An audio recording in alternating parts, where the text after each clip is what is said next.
Hello, and welcome to Going for Broadway. I'm Eryn Wu, and each week I chat with playwrights, directors, actors, talent agents, and many others who live their lives in, on, and around the stage. I'm sharing their secrets so you, too, can join me on this journey towards Broadway. 3D entertainment has been around for thousands of years. It's called theater.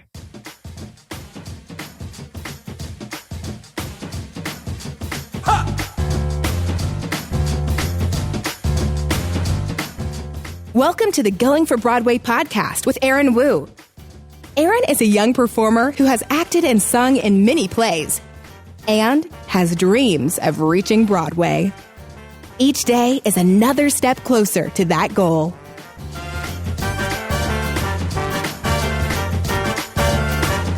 Hey friends, welcome to Going for Broadway. Today I have Miss Amelia Cormack with us. Amelia Cormack is one of the rising stars in musical theatre in Australia, the United Kingdom, and the United States, having performed in Australia, the UK, the US, and New Zealand to great acclaim. She completed a BA in Performance Studies at the University of Sydney before graduating from WAAPA or WAAPA in 2004 with a BA in Musical Theatre.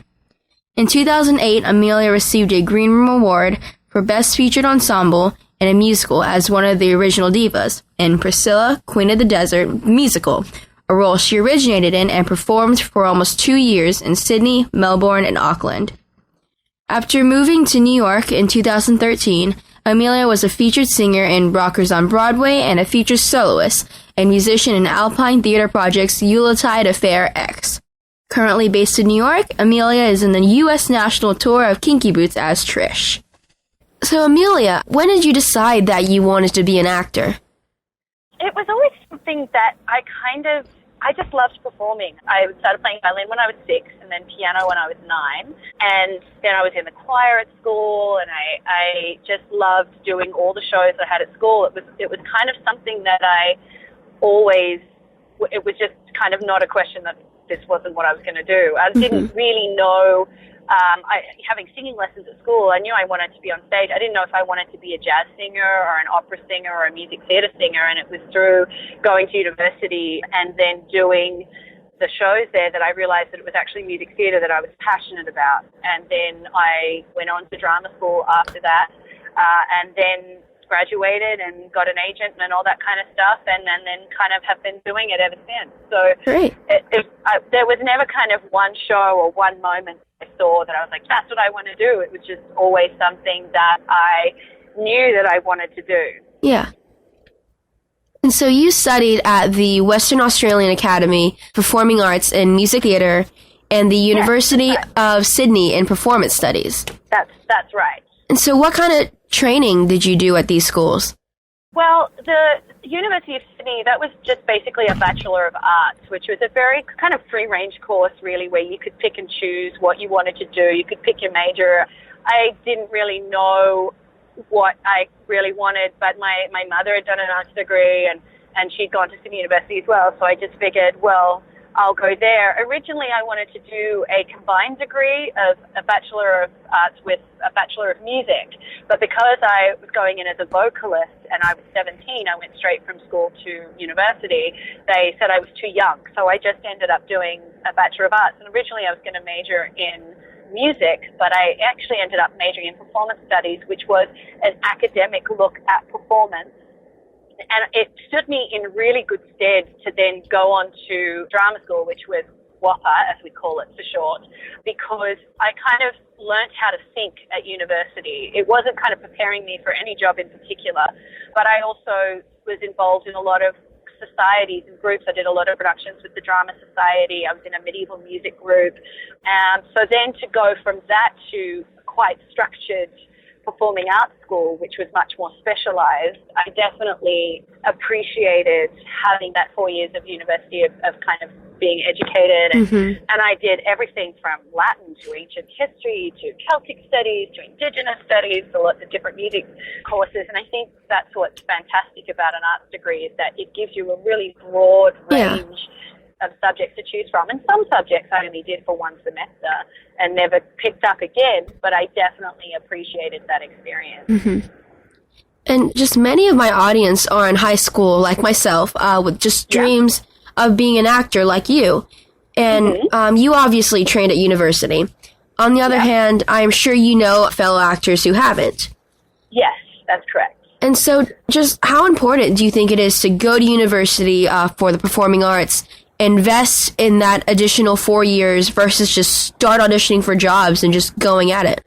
Look, I have a lot of respect for people that kind of go on their own, because I definitely did not feel ready, which is why I had that extra 3 years at drama school. And it gave me the connections. You know, we have a showcase, which they do here at the colleges, where all the agents come to see you, and then you're able to do that. So I kind of feel in a way I had it easier, because they naturally feed you into finding representation and all that kind of stuff.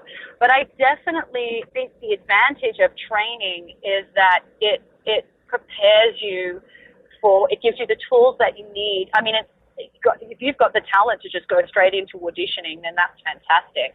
But it's pretty tough. It's a very tough life that we lead. So I definitely, while there's nothing that says that you can't go straight into it, for me, the tools that it gave me to set me apart from the people that I was auditioning with, I definitely appreciated, because I feel like it gave me a greater understanding of audition technique in itself, because that process of auditioning for college is pretty similar sometimes to how you're going to be auditioning out in the business. So I definitely would not have been ready for performing overseas if I hadn't had that experience. And you performed many times at awards ceremonies like the Sydney Theatre Awards, the Helpman Awards, and the Australian Film Institute Awards. Yes. So how were you able to get into these opportunities?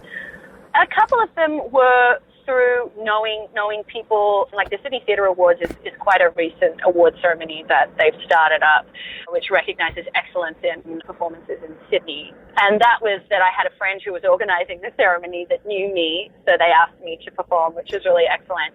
The AFIs, or the actors as they're now called, we actually performed with Priscilla, Queen of the Desert, the musical. We were asked to perform at the service because we were based on a very famous Australian film, and that really opened up some fantastic opportunities for me.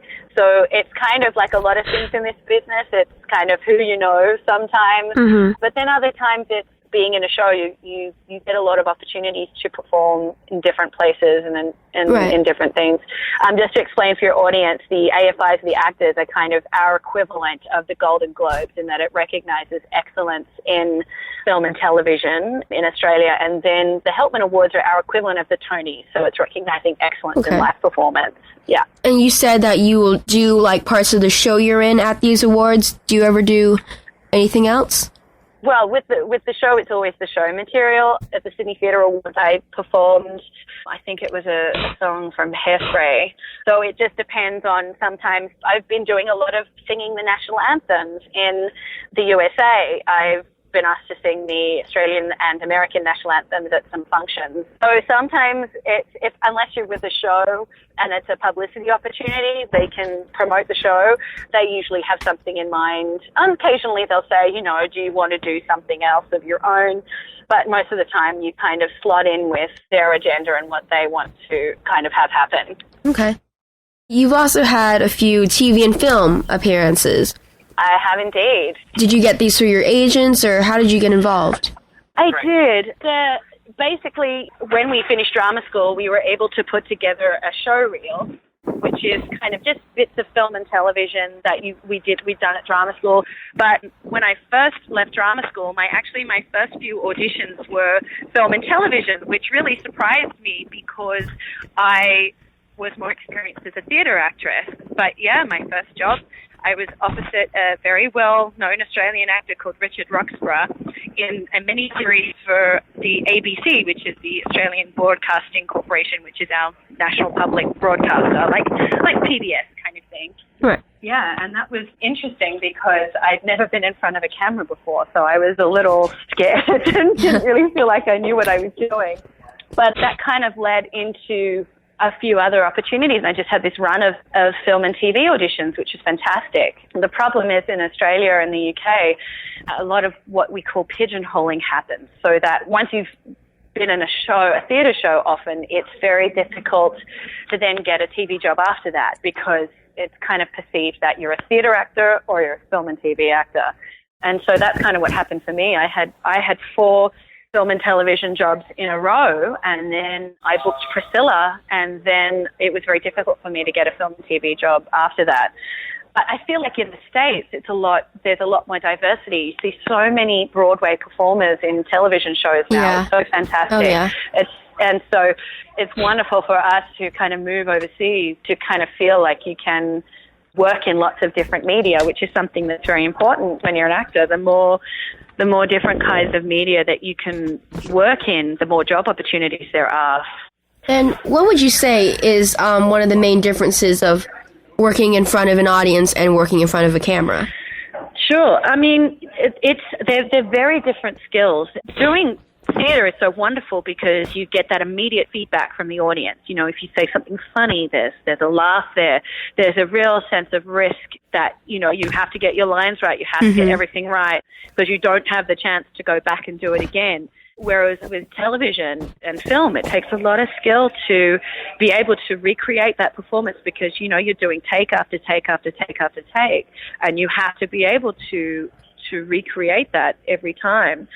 And also it's about when you're playing for the camera, you're not playing for a big, enormous house full of people. You're playing for this one thing that's right there, and it's right kind of in your face. And a lot of the time when I first started out doing film and TV stuff, and still, because I don't do as much anymore, but going through my head is don't look at the camera, don't look at the camera, don't look at the camera, because it's kind of this big thing that's kind of right in your face. But, you know, they talk a lot in film and television about not you don't have to show the emotion that's going through you. It's just a matter of feeling it, right, because that will reflect on your face. And what's so wonderful about watching performances, say, you know, for example, House of Cards with Kevin Spacey and Robin Wright, what they're doing is so minute and so precise that it's so tiny. It's incredible. Whereas, you know, being in a big house, the audience have to be able to see what you're going through,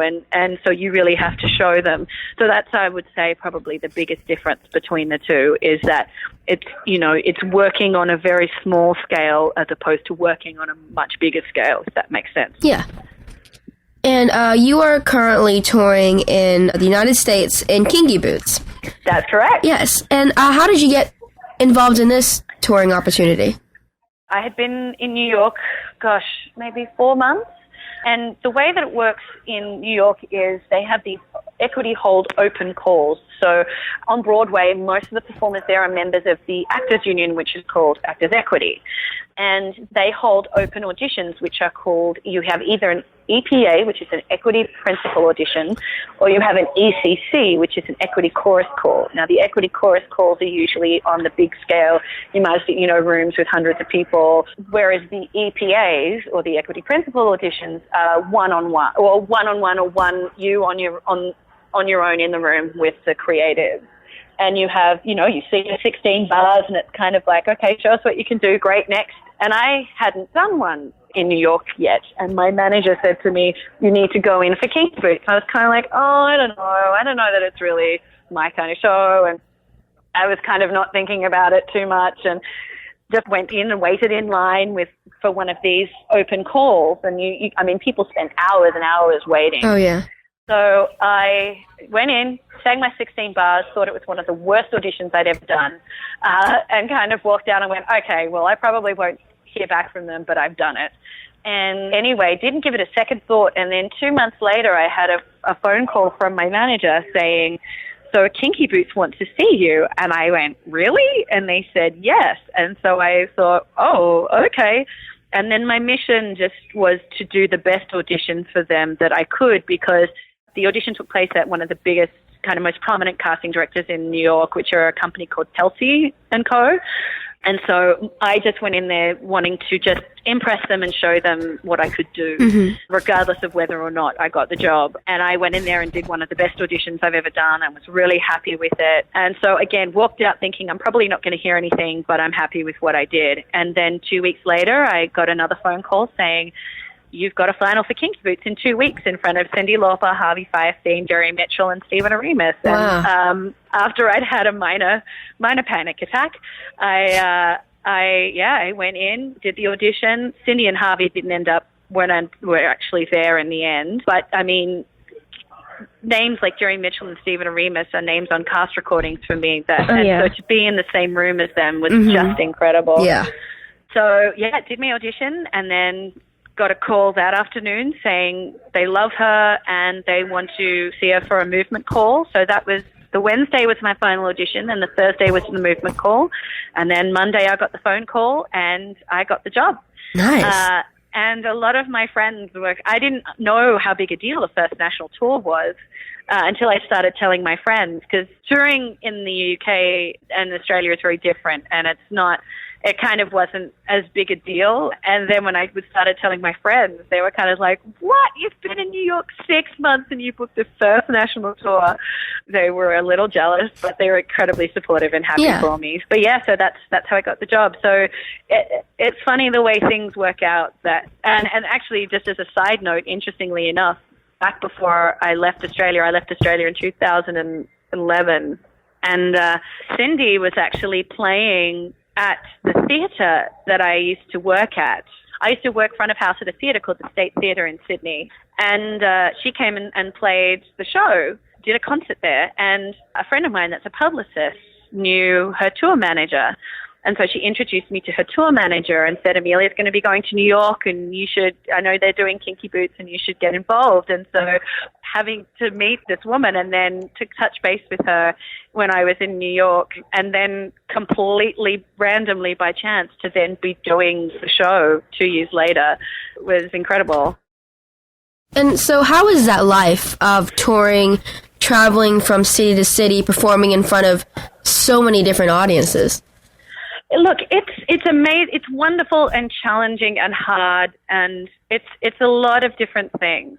I mean, it's fantastic for me to get to see the country, to be paid to be a tourist, basically. And I always say that regional touring gives you a real insight into a country and its culture, and, not just the big cities that we know, the LAs and the San Franciscos, but coming to places like Des Moines, Iowa, or Minneapolis that I would never have necessarily chosen to go to. It's been completely wonderful to kind of get to know these places. And, some of the most wonderful audiences that we have are in these smaller towns that are, so supportive. But it's also really hard. It's also, for me, I don't really know many people across America necessarily, or my family and I have family in New York, but, everyone's back in Australia, and it can be incredibly isolating as well. And especially, it'll be, when we're in Greenville, it will be exactly a year to the day since we opened, and nice. We've all been on the road that entire time. So it's challenging, but the beauty of this show is that this company really prides itself on being a family, and they always talk about the Kinky Boots family, and it really is. It's this wonderful, incredibly supportive environment. You have days where you might want to slap certain people or you get frustrated, but then there's days where they just show you such unconditional love, which is truly wonderful. And you said earlier that touring in the UK or in Australia is different from touring in the US. How is that? The UK is a much smaller place, obviously. Mm-hmm. So the biggest difference was for me that I was always close enough to London, which is where I was based, to be able to come and go from my own apartment. So, I only did tours of 3 months in the UK, so I never did a kind of a big long tour like this there. But you're always only a train ride away, so on your day off, you can go and be with your friends and be in your own bed with your stuff, whereas here it's because the country is so big, you're just going from city to city to city. So that, for me, has been a huge difference. That it really is they talk about the tour bubble, and it does become a bit of a bubble here because you're just in this world together, especially in these places where you don't know many people. A lot of our cast do try and get home to New York as much as they can, especially in cities where we're a little closer. The biggest difference between it and Australia is that this kind of touring usually happens with club shows or like comedians and bands and that kind of thing. They tend to play a lot more regionally because our big cities are all on the coast. So once you get into the middle of Australia, it's pretty much desert in the middle. So there's no kind of hopping between cities necessarily, but you'll usually do, and you'll sit down there. So I'm from Sydney. With Priscilla, we did 10 months in Sydney, and then we did 7 months in Melbourne and 2 months in Auckland in New Zealand. So you're kind of going to a place and then sitting down. The Wicked Company just finished up their 4-year run, and they were in Perth for 3 months or Brisbane for 6 months, so you're sitting down a lot more, which I think makes a big difference as well. So, yeah. And you've done a lot of regional theater work. And was that in Australia or the UK, or where was that? Mostly in the UK and now in the US. I did some great work in the UK. I worked with a great company called Alpine Theatre Project out of Whitefish, Montana. So, and they've been completely wonderful to me. And yes, in the UK, I did do the West End, but then I did 3 regional UK tours and got to go to some really amazing, interesting places that I would not have chosen necessarily, but it really gave me a chance to kind of see the country. And how was the level of regional theaters in Australia versus the UK versus the US? That's an interesting question. It's kind of tough to compare them because they're just all so different. As I said, Australia's theatre scene tends to focus around Sydney and Melbourne. Like I said, the States do have their own theatre companies, and there's some great work that comes out of Perth, for example, with Black Swan and the Perth Theatre Company. Melbourne and Brisbane both have some great independent theatres, but they tend to be the industry tends to be focused in the cities. There are some regional programs and some regional houses, but my experience has mostly been in the main cities themselves. In the UK, there are some beautiful old theatre houses that have been around for hundreds of years and that have these great traditions. There's some quite big cities in between. So Manchester's got an amazing scene. Edinburgh has the Fringe Festival and great scenes as well. They don't necessarily have they used to have the summer stock companies a little bit more, but some of them do. But yeah, I mean, it's kind of been similar in that I've been, the shows would go to these kind of some cities were bigger than others and some houses were bigger than others, but I really feel like I've had the chance to play from kind of quite small 500-seat theatres through to big, enormous ones like the Fox in St. Louis, which was, I think, a 4,200-seat theatre. Wow. So, yeah, I think that's the biggest theatre I've ever played so far. And another thing you've done is voiceovers, recording some audiobooks. Yes. How did you get involved in these? I was in the UK. I wanted to do some voiceover work in Australia, but it's such a niche market. Each country you go to, it's an incredibly niche market where they have a few people that do them, and it's very difficult to break into. The advantage I had being in London was that I had an Australian accent, and so I had a different accent. There were, things that required an Australian voice. I was at my London agent's Christmas party, and a guy who's an actor, who's also a voiceover agent, approached me and he said, "Oh, you've got an Australian accent. Do you do voiceover work?" And I said, "No, but I would love to." And he said, "Well, let me get your details and I might possibly have some work for you." Nice. I thought, "Oh, fantastic." And then, it just kind of all came through that he submitted me for a couple of jobs. I got them, and there was one job in particular that I got. I did some English as a second language learning videos. And while I was at the studio, they said, "Oh, you've got an Australian accent. We've got a book coming up that needs an Australian accent." And so I tested for it when I was there for the other job and then got it. So I think it was just fortunate that I had a different accent and I had something that set me apart. So that made getting the voiceover work a lot easier. But it's definitely something that I want to pursue here in the States as well. So hopefully when I get back to New York and we can look at pursuing that. And has any of your previous training applied to the skills that are needed in recording voiceovers? Yeah, we actually did when I graduated drama school, we had a voice reel that we kind of wrote and recorded with our voice teacher. I grew up reading out loud. My sister had a learning disability and found it very difficult to read. So I would read her books out loud to her. And it's just always something I've done. I love telling stories. I love reading out loud. I used to love listening to books on tape. I had this wonderful production of Watership Down by Richard Adams, which is a fully cast, fully voiced play. Yeah, I used to listen to that endlessly. So to kind of go from that to reading these books on tape felt like a natural step.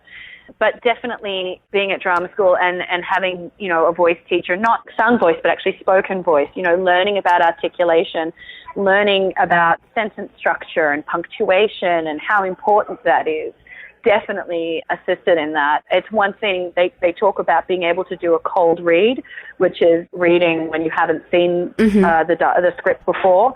And it's definitely something that I would recommend, even just practicing on your own. If you can get good at cold reading, it really makes life a lot easier for you, particularly in audition situations. It doesn't happen often, but if they just spring some script on you. But all of that stuff with, you know, understanding, having a good vocabulary, doing your research if there's words that you don't understand, all that stuff is really important. And I definitely picked that up. A lot of that up at drama school, you know, things about breath support and, you know, how you have to support your speaking voice just as much as you do your singing voice. Right. All that kind of stuff really helps. But also, you know, like the difference between film and television and theatre, there is also a difference between speaking to an audience and then speaking to a microphone, you know, being able to find the different levels and different effects and understanding microphone technique and all that kind of stuff becomes really important as well. So that you might use a whisper or use something that you wouldn't necessarily use in a room full of people to just understand what different tools you have in your toolbox, I guess. Right. Wow, so you've just done like so many different things. So how do you recommend for one to be prepared and to just learn all of these different fields? It's interesting. I think it comes back to that having that university education and trying to expose myself to as many different things as possible. It's funny, I often get asked the question, what do you really want to do? Do you want to be, you know, do you want to be a singer or an actor, or I write music as well? Do you want to do that, or what do you want to do? And for me, I always say to them, I just want to work. And for me, work is not just a job. It's about, does it challenge me? Does it inspire me? Is it going to push me? And doing so many different types of things is a way that I'm keeping myself constantly challenged. So that, you know, if I do a musical, for example, for a while, then I go, well, I haven't used my straight acting or non-music theatre acting skills in a while. I'd love to do a play, or I'd love to do some film and television. But I think, again, having the chance to study all those things, and I was very lucky in the music theatre course at WAAPA, we had exposure to so many different types of things. We had a film and television class, we had a voiceover class, we had acting classes and voice classes that were all about just the acting or dramatic side of things. So I definitely think that college experience does help with that. But then the other thing is that we as performers, I mean, the more strings you can have to your bow, the more different skills that you have that you're able to utilize, it just means that there's going to be more work opportunities for you. So it becomes a good idea to harness those skills as much as you can, just to give yourself more kind of employment opportunities, I guess. Yeah. One thing that I would actually recommend is particularly with the rise of the whole actor-musician thing. You know, a lot of these shows like Cabaret, a lot of them, they don't really have bands anymore. It's the actors providing the instrumentation for the band. So if you or any of your listeners play instruments, I would really, really encourage you to continue it. Just keep playing, because that is also another thing. I've done 2 actor musician shows now. I play violin and piano, and it's just something that then helps to set you apart from other performers. Yeah, so, I'm sure. You know, as much as you at the moment are like, oh, I don't want to be having lessons on that thing anymore, if you can, keep it up, because it just becomes such a useful tool. And I kind of stopped having lessons when I was 17, and then I picked it back up again when I did an actor-musician show in 2009. And it's been so nice to be kind of playing again. And it's great to be able to kind of come in with that and say, well, I can play this and this. And yeah, there's a lot of opportunities if you can keep up that instrument. because, and it's also a lot of fun. Acting musician shows are incredibly challenging because you're kind of pushing your brain in a number of different directions at the same time, but it's so incredibly rewarding to be, you know, making music with other actors. It's an incredible experience.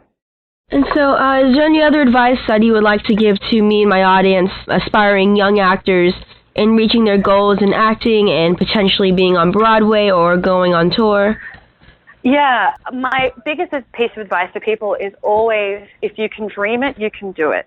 If you want to do this badly enough, you will find a way to do it. Don't get me wrong, it's tough, it's hard, but it is so incredibly rewarding. I left Australia at the age of 31. I had worked a little bit, but then I went to London and not knowing if I was good enough to be on the world stage. And within 2 weeks of being in London, I had a phone call from the producers of Priscilla saying that the girl that had been doing my part had been injured and they needed me to go into the show for the last 3 months of the run. So 6 weeks into being in London, I was on the West End in a role that I was the first person in the world to do. Nice. So, and I'm a big believer in sometimes you have to prove to the universe that you're willing to take a risk. And if you do, it rewards you time and time and time again. And that's what I found. The same thing with New York. I didn't know what was going to happen, but I moved there and, you know, 6 months into being there, I booked Kinky Boots. So I always say to people, it takes time and, you know, it could have happened. It's happened for people a lot younger than me, but I know that this is what I am meant to do for the rest of my life. And I find a way to do it. I do my own cabaret show as well, which I'm going to be putting on some stage later in the year. It's an incredibly amazing job to do, but if you ever get disheartened, you just got to pick yourself up and keep going, I guess. Yeah, they would be my biggest pieces of advice. And real quick, just tell us about your cabaret show. Is that like a one-woman thing? Yeah, it's a show that I've done in Sydney and Melbourne and London. It's called Love for Sale. We're kind of in conversations in the very early stages at the moment. But I did it when I first graduated from drama school back in 2005. And it's great because I can kind of pull it out of my pocket whenever I need it. And it's a great show written by a guy called James Miller. And we kind of wrote it together, but it's fun. I'm a big believer in doing your own projects, and especially if you haven't got any auditions or job opportunities coming up, work happens when you're doing something else is another adage that we get told a lot. So really kind of have a think about if there's something that you're really passionate about or an idea that you're really passionate about. Never be afraid to create your own work. So we have to do that as artists because jobs can be very few and far between, but there are always plenty of opportunities to show your wares, and the more you can get yourself out there and doing your own things, the more people will come and see you. Yeah. Do you have any thoughts for the parents of these young actors? That's a very interesting question. I kind of feel like I should be asking my parents this question. The best words of advice I can give would be to just be supportive in whatever way you can. I was incredibly lucky. My parents followed their dreams. My mother went back to university at 35 with 3 children, and she's now one of the top lawyers in Australia in a field called native title, which is dealing with Indigenous affairs back in Australia. But, you know, she went back to school and did it, and my dad has always followed his dreams. I think they set an amazing example for me and my brother and sister, and we all do very, very different things. But we're all following our dreams and following our passion. It's taken my brother and I here to the States, which I think my parents kind of lament sometimes because they miss us. But, you know, they constantly tell us how proud they are of us. And I always say to them, we couldn't have done it without the example that you set. So I think, you know, yes, this business is tough, but if your kid wants to do it, they're going to find a way to do it. And it would be so much more wonderful to have it with their parents' blessing rather than not. The industry itself has a way of weeding out, you know, people, because not everyone is going to make it. Unfortunately, that's the sad truth. But, you know, it's I kind of feel like let life in the industry decide that rather than quashing dreams. I don't know. I had a friend of mine back in the UK who whose parents wanted him to be a lawyer or a doctor, and he talks about coming out to his parents as wanting to be an actor, and I just think that's so sad, and I can't imagine that, and it just made me, again, so much more grateful for the support that I got from my family and my parents. And they could have easily said to me, get a proper job, but they never ever did, and I am eternally grateful for that. And, as performers, you always got day jobs. You've always got stuff that you do that's not performing in order to make a living. But, yeah, I just think support, emotional support. If that's all that they can manage even, then that's more important than anything else. Go to things, watch your kids do stuff as much as you can. It would also be, because having people there to watch is, especially when you're just starting out, is just so important, just to get your confidence and all that kind of stuff. Mm-hmm. Well, Amelia, thank you so much again for being here today with us. You're welcome. And I look forward to seeing you and Kinky Boots when it comes pretty soon. Yes, we're going to be at the theatre in Greenville from the 1st to the 6th of September. And if any of your listeners want to get in touch with me, I'm on Facebook and Instagram as @Amelia Cormack, and Twitter as @Amelia Cormack. And if you end up coming and seeing the show, let me know, and I can give you a backstage tour and kind of show you around the set of Kinky Boots. So yeah, come on down. Awesome. Well, thank you so much again for your time and all of the thoughts that you shared with us today. You're welcome. All right, so I hope you enjoyed that interview with Amelia Cormack. To you, Amelia, who may be listening to this, thank you so much for the inspiration and the education, and congratulations to you and all of your success, and I know that there will be much, much more in the future. And for those of you guys listening, if you enjoyed this episode, please head on over to iTunes and look for the show Going for Broadway, and please leave a review for the show. It helps with rankings, it helps to keep me motivated, and just thank you so much for that. Go get 'em!